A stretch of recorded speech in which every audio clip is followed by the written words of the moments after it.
Assalamualaikum warahmatullahi wabarakatuh, rekan-rekan sekalian, sobat Indo Property News. Kali ini saya mengajak sobat sekalian membahas salah satu persoalan klasik yang ada dalam pengelolaan rumah susun atau apartemen di Indonesia, yaitu kontroversi besaran tarif IPL atau iuran pengelolaan lingkungan atau biasa dikenal dengan service charge.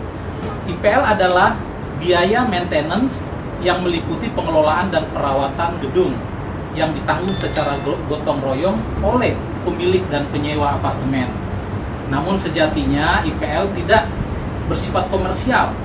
Pengelola tidak mencari untung dari pembangunan fisik. Namun apa yang terjadi kalau IPL ini atau denda IPL dikomersialisasikan? Tentunya akan memberatkan pemilik, seperti yang dialami narasumber kita hari ini. Beliau adalah Bapak Bambang Eka, pemilik apartemen yang juga sekaligus wakil ketua umum DPP REI, dan juga hadir ke kesempatan ini adalah Bapak Loksan Manik. Beliau adalah praktisi hukum yang juga corporate lawyer PPRS ya Pak ya. Selamat siang Pak. Hari ini ya, semangat gitu. Baik Pak, sehat Pak? Baik, semangat pagi terus ya. Semangat pagi Pak. Pak Bambang gimana nih kabarnya Pak? Baik. Saya dengar-dengar Pak Bambang ini ada apa? Ada kasus Pak Bambang ini pernah dimuat di salah satu media online ya Pak ya. Betul. Kalau nggak salah itu Bapak karena penyewaannya yang agak yang sempat kurang lancar sehingga tidak dipakai, sehingga ada tunggakan. Nah, ini kita mau tahu dulu Pak, bagaimana sih duduk perkaranya persoalan ini Pak, yang Bapak alami Pak? Ya. Terima kasih Pak Erlan, juga teman-teman Indo Property ya. Iya Pak. Apa kabar? Jadi kalau kita lihat sekarang ini kan kebutuhan untuk tinggal di apartemen udah menjadi tren di Indonesia, khususnya di kota-kota besar lah, karena dengan kondisi harga properti yang tinggi, praktis orang beralih ke RS ataupun rumah susun. Nah, dalam pengembangannya ada beberapa hal yang mungkin terjadi semacam perubahan ya. Orang yang tadinya tinggal di rumah tapak, dia hanya bayar iuran, kemudian tinggal di apartemen, dia harus membayar adanya service charge atau IPL dan adanya sinking fund atau dana cadangan. Nah, kita tahu bahwa ini semua untuk kebutuhan dan ke masalah istilahnya untuk manfaat untuk keseluruhan. Tapi yang terjadi ini kadang-kadang kita melihat ada segelintir perhimpunan penghuni yang membuat aturan yang sangat memberatkan gitu, sehingga memang betul kita sebagai pemilik ataupun sebagai konsumen ataupun sebagai anggota dari perhimpunan penghuni harus melakukan kewajiban membayar service charge tepat waktu. Saya mempunyai kasus, kebetulan apartemen itu sempat disewa dalam jangka waktu cukup panjang. Lalu dalam perjalanannya apartemen tersebut ditinggal oleh penghuninya.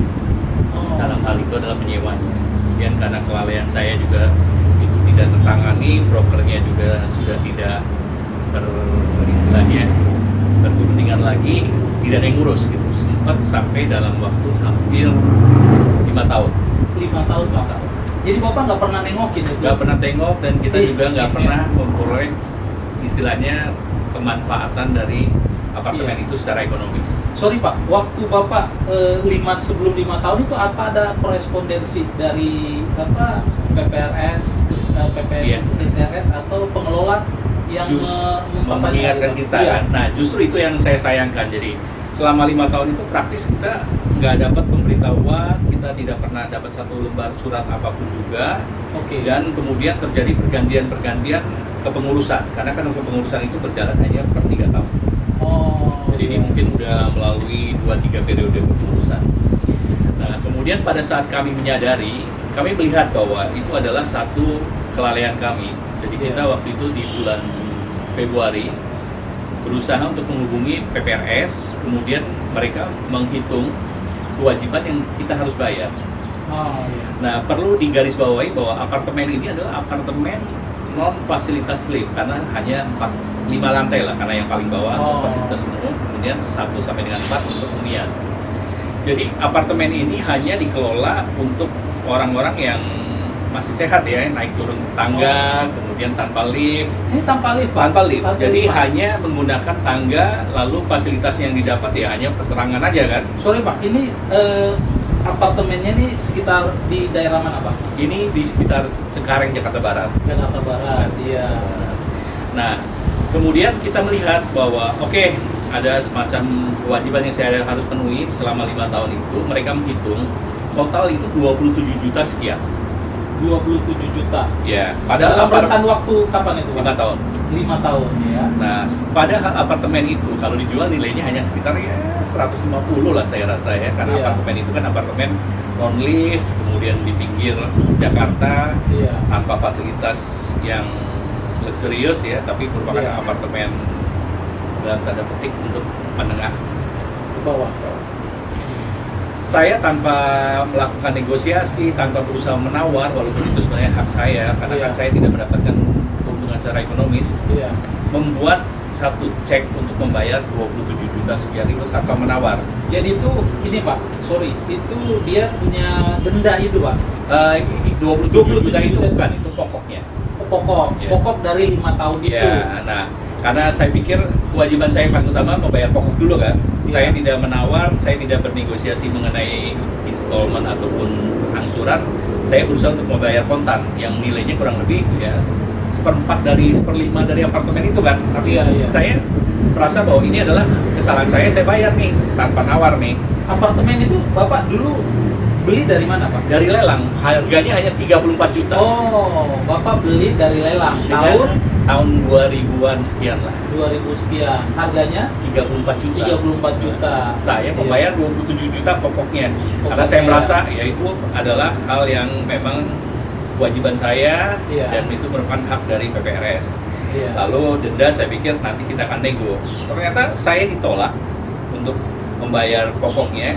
Lalu Iya. dia mengeluarkan daftar pembayaran yang harus saya penuhi. Di dalamnya itu ada denda-denda yang bikin kepala saya langsung stres gitu loh, karena dendanya itu apartemen 1 meter persegi hanya 5.000 per meter persegi. Iya, Dendanya ya Pak ya. detailnya dendanya 50.000 per meter persegi, Iya. 10 kali lipat. Tapi yang 27 juta itu diakuin memang sebagai pokoknya Pak. Betul. Iya.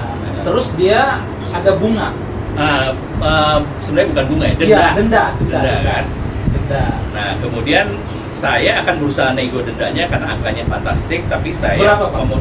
angkanya hampir 200 juta lah, 175 tambah sekian-sekian, hampir ya 180 juta. Jadi total dengan pokok itu 200 juta lebih. 200 juta lebih. Pada Dendanya ya Pak ya. denda plus pokoknya ya. Terus gimana perhitungannya Pak? Nah, perhitungannya nanti kita bisa lampirkan ya dalam bentuk Iya, lampiran iya. nanti. Oke. Tapi intinya adalah itu hal yang menurut saya nggak masuk akal ya. Kenapa? Iya. Karena denda di mana-mana itu tentu ada aturannya. Denda Iya. di mana-mana mengacu kepada aturan umum yang berlaku, apakah Oke. perbankan atau mungkin misalnya karena ini adalah perumahan mungkin mengacu ke denda PBB lah misalnya. PBB ya. PBB pun denda itu maksimal hanya didenda 2 tahun biasanya. Iya. Itu bisa dilihat. Nah, Oke. ini dendanya nilainya lebih dari 500 sampai 600%, sehingga kalau itu dikumulatifkan Iya. lebih mahal daripada apartemen tersebut gitu loh. Iya, iya. Nah, logikanya buat apa saya membayar denda kemudian saya mendapatkan apartemen di lantai paling atas yang tanpa fasilitas, tanpa lift Iya. gitu.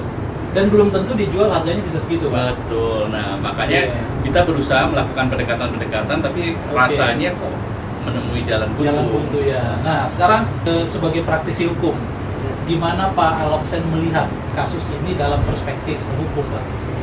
Jadi begini ya Pak Erlangga, Iya. kasus yang dialami Pak Bambang ini kalau menyangkut TPL-nya itu wajar ya, karena Wajar, ya. itu kemungkinan saja sudah diputuskan dalam rapat umum anggota. Oke. Walaupun memang semua yang bersifat pungutan itu harus diputuskan dalam rapat umum anggota. Iya. Jadi tidak boleh diputuskan sendiri-sendiri. Jadi saya mungkin yakin kalau yang 27 juta itu sudah berdasarkan keputusan rapat umum anggota. Iya. Namun untuk denda kalau dari sisi perundang-undangan Pak, itu PSRS ya, Iya. P3 SRS ini tidak diperbolehkan mengutip mengutip denda.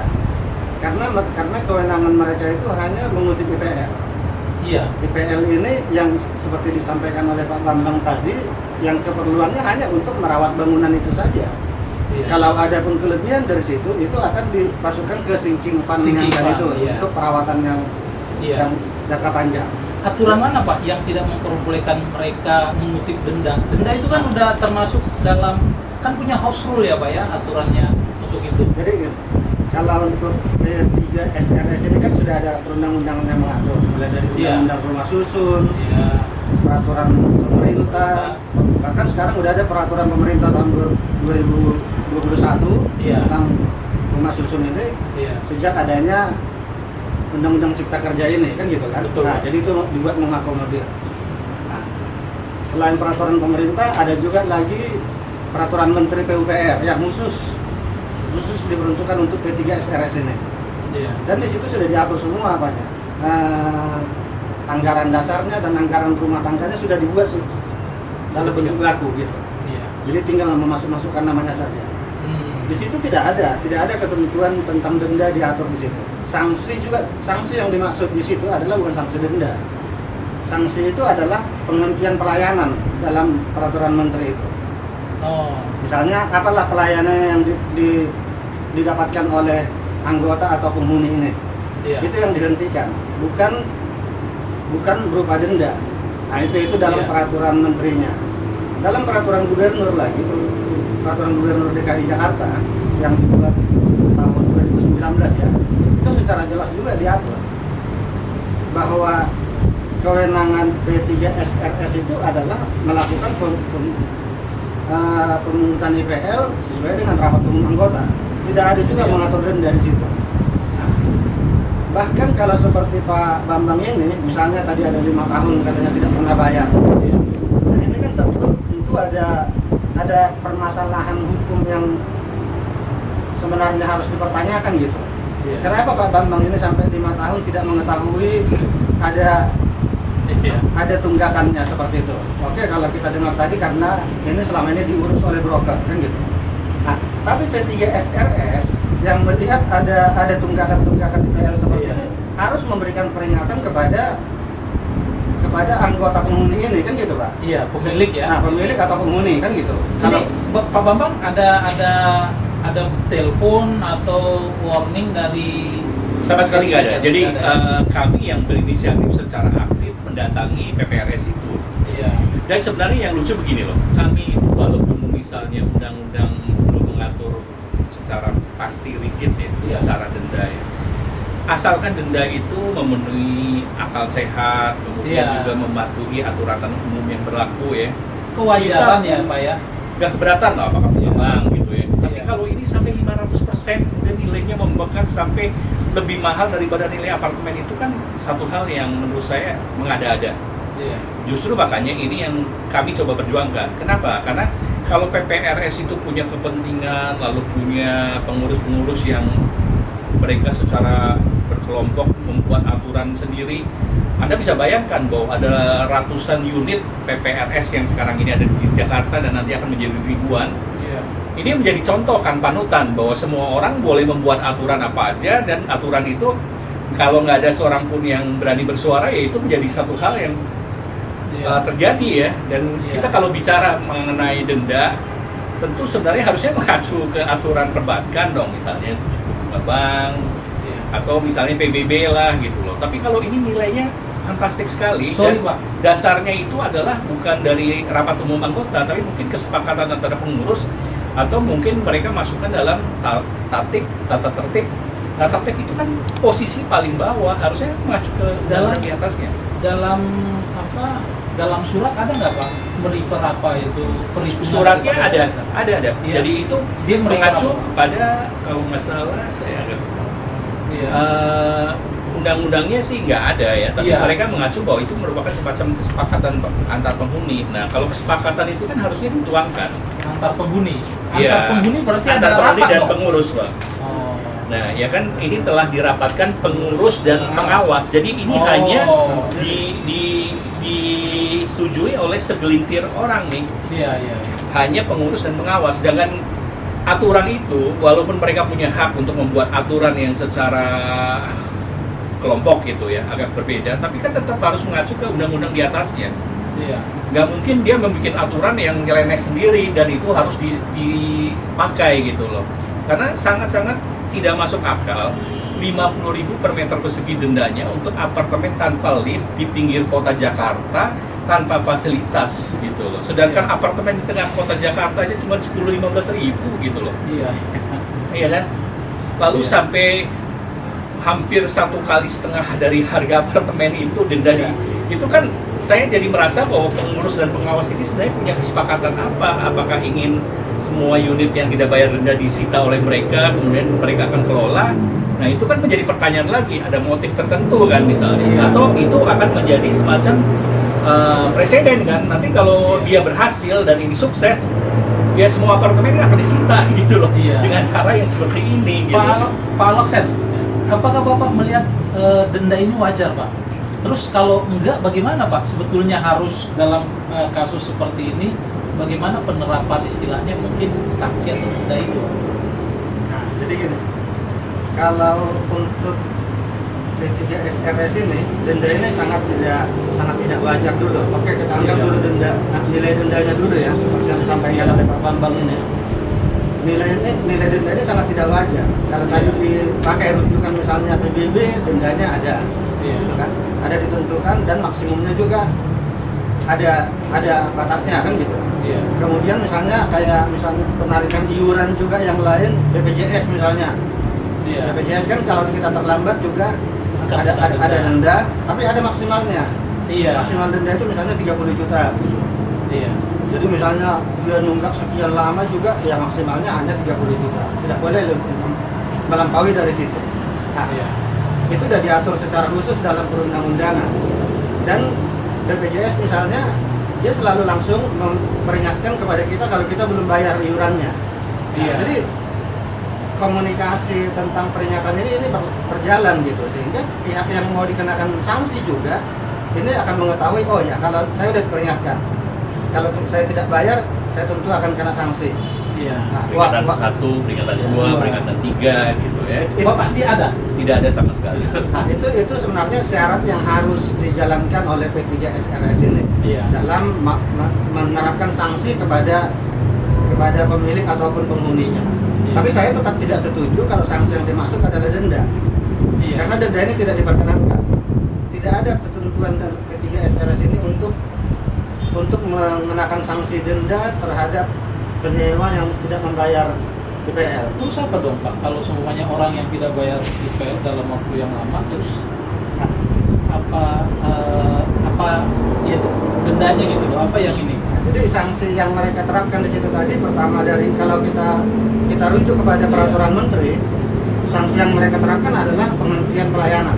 Penghentian pelayanan ini ya apalah pelayanan yang didapatkan mematikan listrik dan air gitu ya. Itu juga tidak diperbolehkan karena itu merupakan fasilitas dasar. Fasilitas dasar ini bahkan tidak boleh dimatikan ya? dibatasi. Pembatasan fasilitas dasar.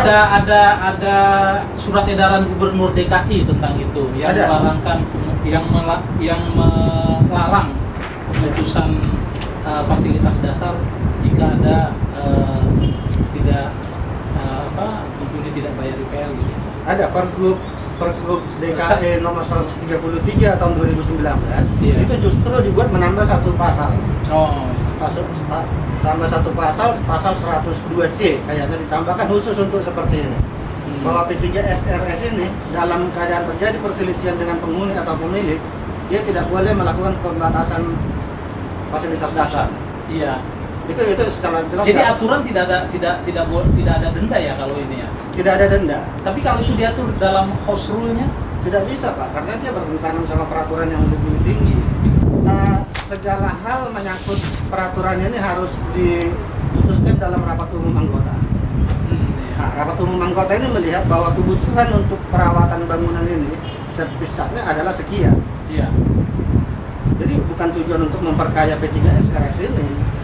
Bukan untuk komersialisasi. Bukan untuk komersialisasi. Jadi tidak bisa mereka menerapkan sanksi denda seperti itu. Terus kalau Pak Bambang selama ini apa Pak upaya yang dilakukan untuk menyelesaikan masalah ini? Kami mencoba untuk melakukan pendekatan. Iya. Dalam hal ini kita melakukan pendekatan kepada PPRS yang Iya. kemudian dijawab dengan sekian banyak denda-denda yang harus dibayarkan Oh, dan ditandatangani oleh ketua. iya. Lalu kami mencoba melakukan koreksi kembali. Sekarang malah dijawabnya hanya oleh pengawas. Bahkan oleh mereka dibilang ya kalau you mau datang, datanglah setiap saat. Mereka ada jam sekian, tapi tidak secara khusus ada semacam usaha atau itikat untuk menyelesaikan ini secara manusiawi, secara baik-baik, dan tidak berusaha untuk melihat itikat baik yang kita coba tawarkan. Jadi kenapa kami mengangkat masalah ini ya? Karena saya merasa bahwa ini akan menjadi satu hal yang bisa menjadi presiden kalau ini bisa sukses. Jadi kalau Iya. apartemen dengan hanya aturan kumpul-kumpul dari beberapa pengurus pengawas membuat ketentuan yang nyeleneh yang berbeda dengan ketentuan yang berlaku secara umum dan disepakati oleh mereka lalu diterapkan tidak ada perlawanan, kan ini menjadi satu hal yang langsung bisa diterapkan oleh apartemen lain. Nah itu yang kami khawatir, karena jangan lupa dengan adanya aturan gubernur yang baru ataupun juga dari PUPR sekarang ini kan one man one vote. Iya. Jadi ada satu orang yang punya satu studio atau satu orang yang punya 10 unit sama. One name, Ya. one food. One man, one vote. Iya. Ya artinya one man, one vote lah. Artinya satu orang itu hanya punya satu suara. Iya. Walaupun dia punya dua, punya tiga. 100 unit pun satu suara. suara. Nah, itu pun sebenarnya hal yang menurut kami di REI juga sangat aneh ya, karena kan kita bicara perhimpunan penghuni itu kan harus membayar sesuai dengan unit yang dimiliki. NPP-nya. NPP itu sudah diatur oleh undang-undang masalah kepemilikan, di dalamnya juga ada kewajiban untuk bayar sertifikat. Iya. Jangan lupa begitu ada kewajiban, artinya ada hak yang Ada harus hak melekat. diberikan, melekat. Nah itu hak itu dihilangkan semua. Jadi orang yang punya 100 unit dengan orang yang punya 1 unit sama nilainya. Padahal kan enggak loh, kalau kayak undang-undang PT, satu orang yang punya 0,01% dengan orang yang punya 10%, pasti yang 10% punya yang berbeda. Nah itu juga yang menyebabkan mungkin ya PPRS itu hanya dikuasai oleh segelintir orang yang mungkin berkumpul hanya punya beberapa unit, tapi dengan aturan ini mereka menjadi pengurus. Jadi latar belakang kemampuan mereka tentang PPRS lalu juga mengenai aturan sebagainya kurang, lalu mereka hanya berpikir bahwa ini adalah sarana atau fasilitas untuk dalam tanda petik mungkin Iya. bisa mendapatkan keuntungan. Nah itu kan mengkhawatirkan sekali gitu loh kalau itu terjadi. Iya. Nah, jadi ditanggapin ini ya Pak ya, ditanggapin surat itu Dengan ada penolakan kompromi, Pak? aja, tidak Iya, ada kompromi, tidak ada tidak ada ini. negosiasi. Sifatnya hanya diskontik dari perhitungan mereka loh, bukan perhitungan Iya. yang berlaku secara umum gitu. Iya. Sedangkan kita dengan itikat baik tanpa melakukan penawaran, tanpa melakukan Iya. usaha installment, kita membayar pokoknya 27 Iya. sekian terhadap apartemen yang kita beli hanya 34 juta. Iya. Jadi saya rasa kurang apa lagi nih niat baik yang kita berikan, tapi tanggapan yang mereka lakukan, mereka terlalu gimana ya? Mereka merasa adalah kebenaran gitu. Mereka merasa bahwa itu aturan yang akan mereka tegakkan secara kelompok di sana gitu. Nah itu kan nggak bisa. Kelompok-kelompok itu kan juga harus mengacu terhadap undang-undang yang lebih tinggi lagi kan. Kalau nggak nanti akan sekelompok orang membuat aturan, nanti negara ini akan jadi ada sekian juta aturan-aturan yang berdasarkan kepentingan kelompok-kelompok itu. Nggak bisa dong, itu harus mengacu ke undang-undang yang berlaku kan. Itu yang kita perjuangkan. Jadi mengenai nilai itu relatif ya, tapi masalah kewajaran semua orang bisa melihat gitu. Ini Kalau benar. Bapak menilai, kalaupun ada yang dinamakan yang dimaksud dengan denda itu, kewajarannya berapa kira-kira Pak? Saya rasa kewajarannya adalah menggunakan suku bunga bank. Suku bunga. Ya, kemudian menggunakan aturan yang berlaku misalnya di PBB. PBB itu denda itu akan berhenti setelah 2 tahun. Iya. Kan? Jadi pemerintah pun telah memberi contoh, angka-angkanya juga berlaku secara umum, tinggal dicek. Iya. Apalagi zaman keterbukaan seperti ini. Iya. Dan tidak ada seorang pun yang bisa membuat aturan melewati itu. Anda bayangkan kalau untuk Rp5.000 dendanya Rp50.000, sedangkan orang yang istilahnya sekarang lagi Dendanya demam-demam, 50.000 Pak. iya, itu kan 100 kali. Iya. Nah, itu kan sama dengan gimana ya? 5.000% gitu loh. 50 kali kan? Iya. Sedangkan kemarin itu apa yang pinjaman online yang dendanya Iya. mungkin hanya 30%, 40% orang udah teriak. Kalau Iya. ini didenda Lebih kejam, 500% gimana Lebih kita? kejam. Padahal pemerintah sendiri memberikan tax amnesty ya Pak. Betul. Pemerintah PPN pun Iya. dihilangkan. Semuanya tentu untuk kemaslahatan ataupun kebaikan dari masyarakat kan. Iya. Nah, itulah yang saya sayangkan karena saya juga nggak mau mungkin mengenai sudut pandang yang lain ya. Nanti Iya. itu akan menjadi lebih kontroversi. Tapi kita melihat bahwa ada hal yang di luar nalar, di luar akal sehat dan Iya. di luar aturan yang berlaku secara umum. Pak Aloksen, Bapak lihat ya gimana Pak? Ini kan banyak sebetulnya tidak terjadi pada kasus Pak Bambang saja sebetulnya. Di beberapa apartemen ada pengelolaan, ada pengurus P3 SRS itu sebetulnya tidak paham aturan dan tidak paham mengenai bagaimana penerapan menjalankan pengelolaan itu. Tapi ini kan orang siapa saja bisa ya Pak ya. Perlu nggak sebetulnya ada semacam, kalau badan pengelolaan harus ada sertifikasi Pak. Betul. Iya kan? Iya, badan pengelola ya Pak ya, properti manajemennya. Nah, apa tidak sebaiknya juga kalau seumpamanya ada syarat-syarat tertentu menjadi ketua PPRS, paling nggak ada dasar-dasar pengetahuan atau apa Pak. Jadi tidak asal ngawur ya. Ya tidak asal ketokohan atau apa semua ini tanpa mengetahui bagaimana sebetulnya aturan-aturan terutama regulasi di bidang pengelolaan rumah susun Pak. Betul. Memang seharusnya pengurus P3 SRS itu harus memahami semua perundang-undangannya. Iya. Harus memahami. Kalau dia tidak membaca undang-undangnya, tidak melihat bagaimana anggaran dasar yang seharusnya, ini susah Pak. Jadi dia akan menggunakan pemikirannya sendiri untuk menjalankan P3 SRS ini. Iya. Padahal sebenarnya kalau dia baca semua itu, dia baca undang-undang rumah susun, dia baca peraturan pemerintah, dia baca peraturan menteri tenaga, dia peraturan menteri PUPR, dia baca peraturan gubernur, ya dia tidak akan mengalami kesulitan dalam menjalankan kepengurusannya itu gitu Pak.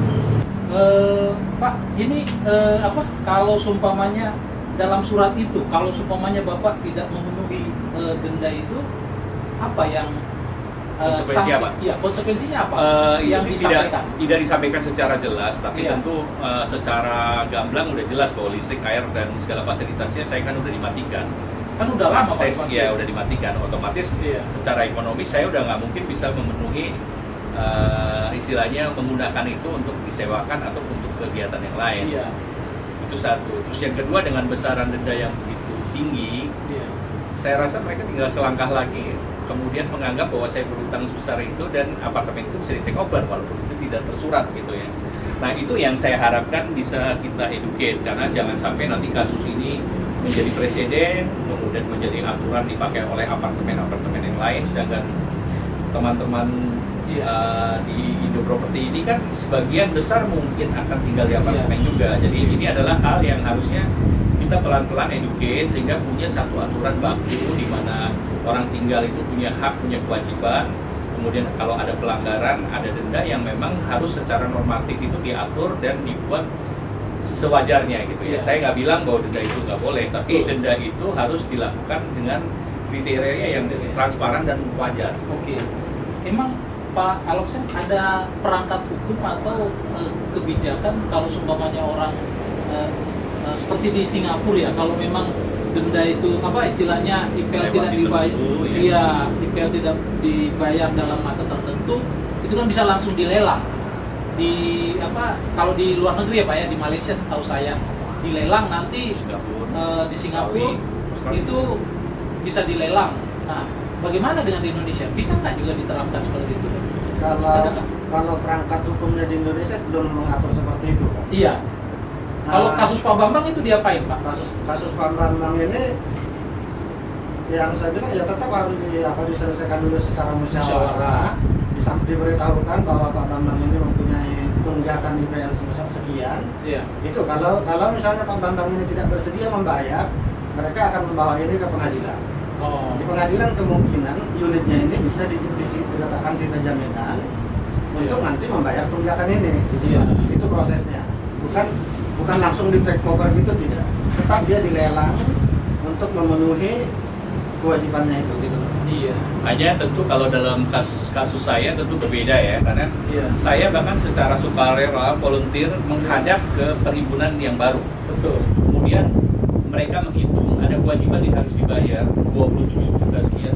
Saya langsung bahkan cek, artinya saya tidak punya itikat untuk tidak menyelesaikan ini secara material, dan saya tidak melakukan perlawanan ataupun permintaan pengurangan keringanan sebagainya gitu. Tapi yang terjadi adalah niat baik ini disambut dengan pukulan palu godam yang bentuknya adalah denda yang berpuluh-puluh kali lipat dari yang wajar. 27 juta menjadi 200 juta, Anda bayangkan gitu. Jadi ada kemungkinan ya Pak ya, kalau seperti tadi katakan Pak Alaksen, kalau tidak terjadi musyawarah dalam tanda kutip jalan buntu, ya mungkin bisa berlanjut ke ini ya Pak ya, meja hijau ya Pak ya. Ya, saya rasa itu adalah tentu Jalan terakhir. tapi tentu harus ditempuh sebagai orang yang punya norma-norma hukum Iya. dan tinggal di negara hukum. Dan yang pasti kita mempunyai unit itu tentu kita punya hak dan kewajiban. Iya. Kita ada kelalaian terhadap kewajiban, tapi kita udah berusaha untuk memenuhi kewajiban itu, tapi dilakukan satu hukuman tambahan sewenang-wenang yang sangat tidak masuk akal. Ke depan hal seperti ini jangan terjadi lagi, karena biar gimana orang tinggal di apartemen itu kan harus guyup ya, harus jadi Iya. satu kesatuan. Oke Pak, harapan Bapak terakhir Pak dengan masalah ini gimana Pak? Ya, saya harap ini bisa diselesaikan dengan baik. Kemudian Iya. tentu aturan-aturan yang berlaku bisa diterapkan, Iya. dan masing-masing pihak bisa menjaga ego masing-masing untuk tidak melakukan hal-hal yang di luar kewenangan, di luar kewajaran, dan kita mencari titik temu yang memang itu menjadi harapan semua pihak lah. Karena Iya. kedamaian tentu yang paling utama ya. Kalau mau berantem setiap saat kita nyenggol orang aja bisa berantem gitu loh. Tapi Iya. apa sih kepentingannya, sedangkan kita punya kegiatan lain yang lebih penting daripada hanya mengurusi hal-hal yang mungkin sifatnya lebih ke ego-ego pribadi. Oke, iya. Terakhir Pak Alaksen, apa yang bisa dipetik dari pelajaran kasus Pak Bambang ini? Ya, kalau saya melihat kasus Pak Bambang ini ya, saya pikir ini pelajaran untuk semua P3 SRS dalam menjalankan kepengurusannya. Iya. Mereka harus berhati-hati dalam melakukan tindakan apapun, termasuk tadi melakukan pembatasan fasilitas dasar itu ya. Iya. Itu justru sangat tidak manusiawi. Makanya gubernur memberikan mengatur secara tegas itu dilarang. Jadi listrik tidak boleh diputus oleh P3 SRS, air juga tidak boleh diputus, kecuali memang karena yang bersangkutan tidak membayar, yang memutus adalah PLN Iya. atau PAM kan gitu. Tapi kalau P3 SRS melakukan pembatasan itu tidak boleh. Nah, jadi saya pikir pengurus P3 SRS ini harus memahami semua bagaimana tadi hidup